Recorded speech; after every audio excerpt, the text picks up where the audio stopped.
Hubo momentos en los que el mundo estuvo a punto de desaparecer, no en las películas, no en las novelas de ciencia ficción, en la realidad más concreta, en días y horas específicos, la civilización humana estuvo separada del fin por unos pocos minutos, por la trayectoria de un objeto en el espacio, o por la decisión de un hombre que en ese momento no sabía exactamente lo que estaba haciendo. Esta es la historia de 3 de esos momentos. La primera comienza en el espacio, y es quizás la más silenciosa. Silenciosa porque cuando ocurrió, nadie en la Tierra lo sabía todavía. Era el 22 de marzo de 1989. A cientos de miles de kilómetros de nuestro planeta, un asteroide llamado Asclepio cruzaba el sistema solar con una trayectoria que resultó ser aterradoramente precisa. El objeto pasó a 684.000 kilómetros de la Tierra, equivalente aproximadamente al doble de la distancia hasta la Luna. En términos humanos suena a mucho. En términos cósmicos, es casi rozar. Pero lo más perturbador no es la distancia, sino el tiempo. Los cálculos demostraron que el asteroide cruzó exactamente por el punto donde la Tierra había estado apenas 6 horas antes. 6 horas. Si nuestro planeta hubiera estado en ese lugar en ese momento, habría recibido el impacto directo de un objeto del que nadie sabía nada todavía. El asteroide Asclepio fue descubierto 9 días después de su acercamiento, el 31 de marzo, por los astrónomos estadounidenses Henry Holt y Norman Thomas, en el Observatorio Palomar. El peligro pasó antes de que alguien lo viera llegar. Asclepio es lo que los astrónomos llaman un asteroide del grupo Apolo, un cuerpo rocoso con una órbita muy alargada alrededor del Sol, que lo lleva a cruzar las trayectorias de Venus, la Tierra y Marte. No flota quieto en un rincón lejano del universo. Es un visitante periódico que regresa una y otra vez a nuestra vecindad. ¿Qué habría pasado si el impacto se hubiera producido? Los geofísicos calcularon que la energía liberada habría equivalido a 600.000 kilotones. Para entender la escala, la bomba atómica que destruyó Nagasaki en 1945 tenía una potencia de 20 kilotones. El impacto de Asclepio habría equivalido al estallido simultáneo de 30.000 bombas como aquella. No habría sobrevivido nada de lo que reconocemos como vida en la Tierra. El asteroide pasó, se alejó, y el mundo continuó sin saber que había estado a 6 horas de la extinción.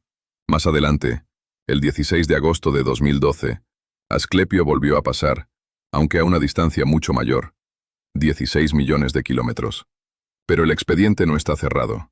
El próximo encuentro significativo está previsto para el 24 de marzo de 2051, cuando el asteroide pasará a 1.800.000 kilómetros de nuestro planeta.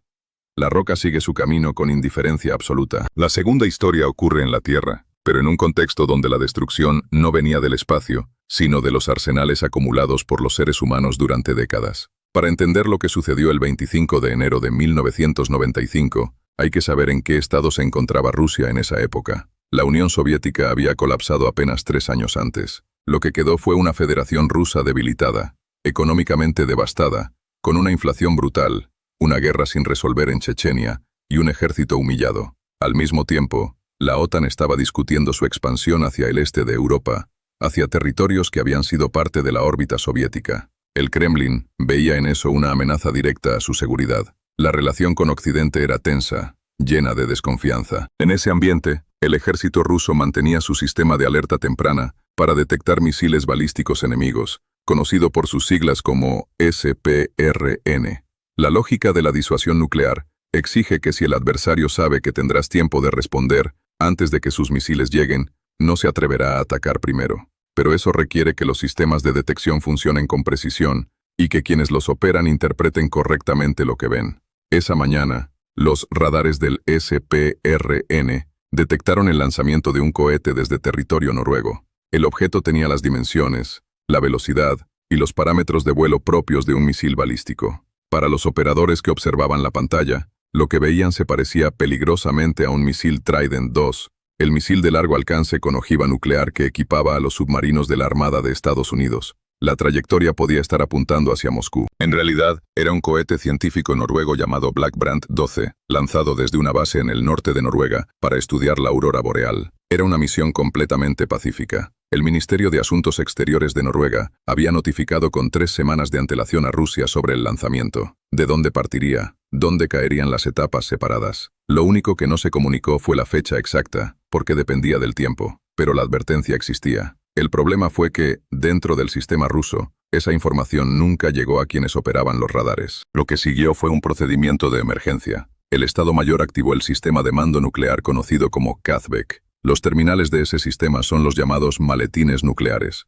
No son el gran botón rojo de las películas de Hollywood, sino complejos dispositivos de comunicación que permiten al presidente, al ministro de Defensa y al jefe del Estado Mayor coordinar y eventualmente autorizar el uso del arsenal atómico. Ese día, los tres activaron sus terminales y establecieron una conferencia urgente. El presidente Boris Yeltsin sostenía su maletín nuclear por primera vez desde que llegó al poder. Los militares estaban preocupados además por un escenario específico. Los servicios de inteligencia rusos tenían información sobre investigaciones estadounidenses para desarrollar una carga nuclear capaz de generar un pulso electromagnético de enorme potencia. Un pulso electromagnético es una descarga de energía que puede inutilizar en un instante todos los sistemas electrónicos en un área extensa. Radares, comunicaciones, equipos de mando. Si aquel cohete desconocido llevaba ese tipo de carga, Rusia quedaría ciega y sorda antes del ataque principal. Yeltsin tenía 10 minutos para decidir. Ese era el tiempo de vuelo de un misil hasta objetivos en el territorio europeo de Rusia. Cuando faltaban apenas 2 minutos para el momento límite, llegó el informe. El objeto se alejaba. No se dirigía al territorio ruso. Los terminales se cerraron. El cohete científico cayó al mar Ártico sin haber causado más daño que media hora de terror nuclear. En la investigación posterior, quedó establecido que el Ministerio de Asuntos Exteriores noruego había enviado la notificación 2 veces. Dentro del sistema ruso, esa información se perdió en algún punto de la cadena burocrática. Nadie supo explicar exactamente dónde ni por qué. El incidente noruego sigue siendo el único caso documentado en que el presidente de Rusia activó los terminales del sistema de control nuclear. Muchos expertos lo consideran el momento más peligroso de la historia del armamento atómico. Pero para llegar al episodio donde un único ser humano tuvo literalmente en sus manos la decisión de iniciar una guerra nuclear, hay que retroceder hasta el otoño de 1962, al Sábado Negro. La Guerra Fría fue la rivalidad entre dos superpotencias, Estados Unidos y la Unión Soviética, que dominó la segunda mitad del siglo XX. No fue una guerra convencional con batallas directas, sino una tensión permanente donde cada bando acumulaba arsenales nucleares suficientes para destruir el planeta varias veces, con la esperanza de que eso disuadiera al otro de atacar. Era una paz basada en el terror mutuo. Y en el centro de la crisis más aguda de esa paz, estaba una pequeña isla del Caribe, Cuba. En 1959, una revolución llevó a Fidel Castro al poder en Cuba. El nuevo gobierno adoptó una orientación socialista y se aproximó a la Unión Soviética, lo que convirtió a la isla en un enclave soviético a apenas 150 kilómetros de Florida. Para Washington era intolerable. Para Moscú, era una oportunidad estratégica invaluable, además de una respuesta a la presencia de misiles estadounidenses en Turquía, apuntando hacia territorio soviético. En octubre de 1962, aviones espía fotografiaron en Cuba instalaciones de misiles soviéticos en proceso de montaje. El presidente Kennedy impuso un bloqueo naval total. Ningún barco podría acercarse a la isla sin ser inspeccionado o destruido. Khrushchev declaró que los barcos soviéticos no obedecerían esa orden.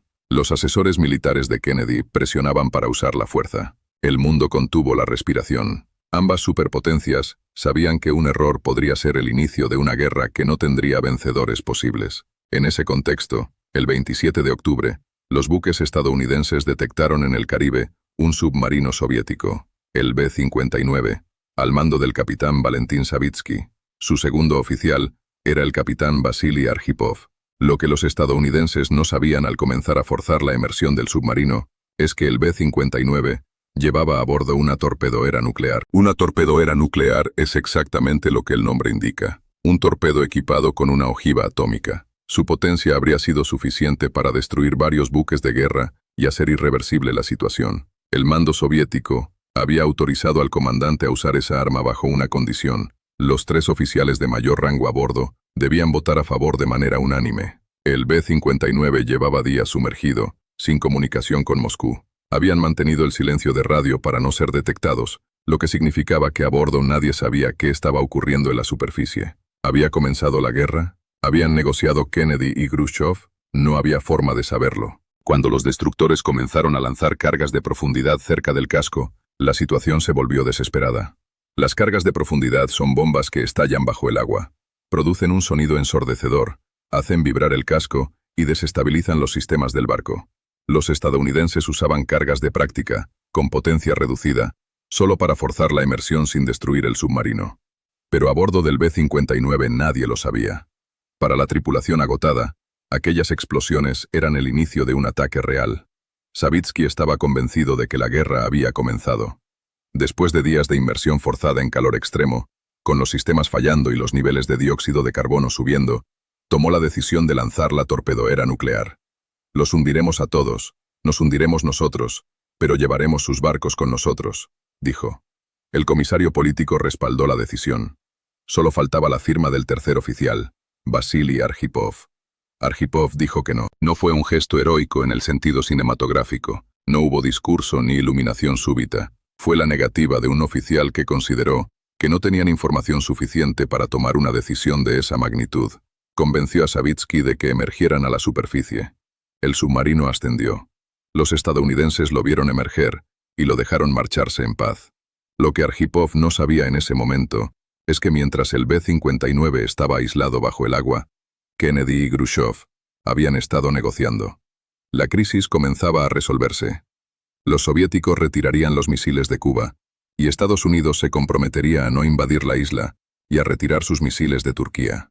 Si la torpedoera nuclear hubiera alcanzado a los buques estadounidenses, esa negociación habría quedado enterrada bajo la lógica implacable del ataque y la represalia. Durante décadas, el papel de Arkhipov fue desconocido. En 2002, durante una conferencia académica sobre el 40 aniversario de la crisis, el exsecretario de Defensa de Estados Unidos, Robert McNamara, admitió que la guerra nuclear había estado mucho más cerca de lo que se creía. Thomas Blanton, director del Archivo de Seguridad Nacional de Estados Unidos, añadió que el hombre que salvó el mundo se llamaba Vasily Arkhipov. 3 historias distintas, 3 escalas diferentes. Un asteroide que nadie vio hasta que ya había pasado. Un cohete científico cuya notificación se perdió en el laberinto burocrático de un estado en descomposición. Un oficial de marina que en el peor momento dijo que no cuando podría haber dicho que sí. Ninguna tuvo la grandiosa solemnidad que asociamos con un momento apocalíptico. El asteroide no emitió ninguna advertencia. El incidente noruego duró media hora y terminó sin que la mayoría del planeta se enterara.